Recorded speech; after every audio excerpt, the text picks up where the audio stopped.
Prawn Vlogs. Yes, I love comics. I read a lot of comics, but that is not the only thing my channel is about. I do read other types of books. Just want to throw that out there. But I do read so many comics, and I love comics, so I want to share them with the world. For those of you who are looking to expand your reading taste, maybe you also like reading comics, and you're trying to find some other comic books or graphic novels you've never heard of before, then you've found the right channel. Every week I do a week in review where I go over the books that I've read for the week. So let's get on with it. And the first book I've read for the week is Dark Avengers Volume 1. This is Assemble. Now, I have to say, this is one of the times where Marvel did a really excellent job with their books. This happened shortly after the Civil War. Norman Osborn has taken control of, he knocked out S.H.I.E.L.D. and it became Hammer because the president appointed him, and he decided to create another Avengers team, and they're all villains, but they're in the guise of Marvel heroes.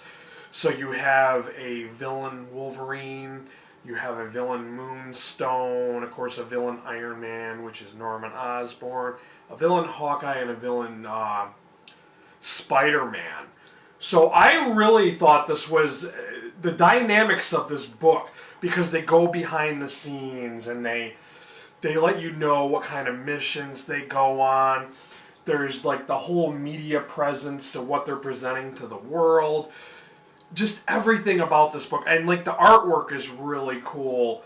And they're so dastardly, but yet you so want to find out what they're going to do and how they're going to react. This book definitely kept me in suspense.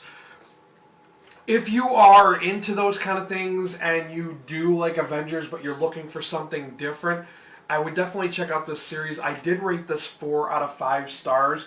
I found it very enjoyable, and I wish that Marvel would go back to writing these kind of stories, because this was Inhumans, and this is a Marvel Knights title, which I thought, I know that Marvel Knights are the mature line for Marvel. So I was expecting this to be a little bit better than the very few Inhumans series I've read. I think the only other Inhumans I read was the Young Inhumans, which I thought was horrible. It was just so bad. But so far, I have not been able to find a good, decent Inhumans book that I actually like. So I got this one thinking I was going to like it because it had decent ratings on Goodreads. It's about the Inhumans and how their kingdom's kind of falling apart from within, and their interactions with the outside world, and it showed how they become Inhumans with the Terrigenesis and all that, the Terrigen Mists, and I wasn't feeling it. The artwork was really dark, and not dark in a good way like Mike Mignola's Hellboy, but it wasn't very flattering, and the whole tattoos and everything just really makes the characters look unattractive, and I just really couldn't get into this. So I honestly only rated this 2 out of 5 stars. I don't know. If you guys know of a better Inhumans book that I should pick up, let me know. Because I don't know if there are, and maybe I just don't like the Inhumans. So far I've ran across all the books that I read were just garbage. Okay, up next we have Planetary JLA Terra Occulta. This was another crossover between Wildstorm and DC with Planetary and, of course, the Justice League of America. I thought this incarnation of the JLA was really, really cool. This was in Elseworlds, as this was Superman, Batman, and Wonder Woman. And of course, they showed other JLAers, but they were just like, in this world, radical things had happened to them, so they weren't a part of the JLA. I thought this was pretty cool because I've never really seen Planetary portrayed as the villain. They've always been like the hero.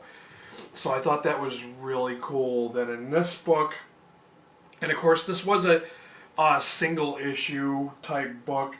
It is available. I was the first person to add this to Goodreads because for some reason nobody else on Goodreads had added this. So I added it to Goodreads so that I could rate it and review it and all that. It is available on Amazon for purchase. And of course, as always, there's the link down below in the information box of this video. So if you're interested in purchasing it, you can get it there. Oops. After that, I read What If, Why Not? This was, back in the day, I used to really like reading what if stories. Just slight changes have been made in certain Marvel stories, and they like experimented with the outcomes. And one of them was what if Thunderbolt Ross had become the Hulk instead of Banner. I thought that was really cool because, they ended up doing that anyways. I think that's where they get a lot of their ideas for future stories. So, this one was just okay. It had one about the Daredevil, and if Kieran Page hadn't died, what would have happened to him. Of course, there was the Hulk one. There was an X-Men one where what if Professor Xavier and Magneto had worked together. There was a Jessica Jones one where what if she had, not turned down the Avengers and had joined them. And there was a Fantastic Four one where the Thing was Doctor Doom. And I thought that was really lame. And there was a Spider-Man one at the end, which wasn't very great at all either. With all that being said, I only rated this one 3 out of 5 stars. It was just okay. It wasn't that great. After that, I read New Avengers, Secrets and Lies. This is volume 3. This one goes into a little more detail with the conspiracy with S.H.I.E.L.D. and Hydra and how they're trying to take each other apart. And we find out that Spider-Woman is a double agent, which that's not really spoiling anything at this point because it's a really old story, but it talks a little more about why the New Avengers were formed and all that. So I thought this was another one that was just okay. It could have been a lot better. I did rate this one 3 out of 5 stars as well. Okay, up next we have Batman Year 100 by Paul Pope. And I have to possibly guess that this is an Elseworlds book, even though it doesn't say it's an Elseworld. If you're not familiar with who Paul Pope is, he's the guy who did Battling Boy and The Rise of Aurora West. Well, the reason I say this is an Elseworld is that it takes place in Gotham in the year 2039, and there are some vague clues that, nobody knows who the Batman is, which is kind of weird because in every Batman comic I've ever read, Jim Gordon knows who the Batman is. It didn't take him until 2039 to figure that out. And not only that, but in this world, the Batman started in 1939, and things are slightly different. Robin doesn't wear the Robin costume. He puts on a Batman costume and kind of confuses the enemy by being in some other place so that they think they're chasing the Batman. And the Oracle is not Jim Gordon's daughter, so it's somebody else, and some character I've never heard of before.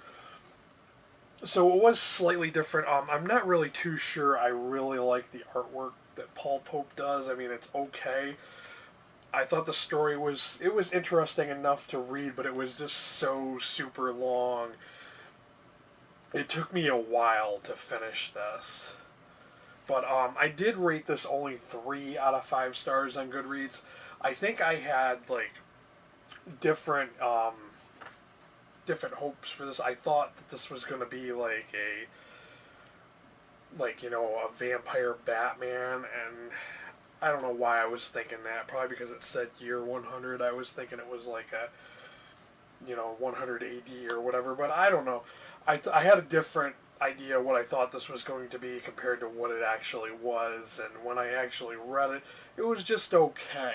Okay, I think this is going to be my last book for this week's weekly review, and it's going to be Nailbiter Volume 3, Blood in the Water. Now, of course, I read the first two previous volumes, and I have to say I absolutely loved Volume 1.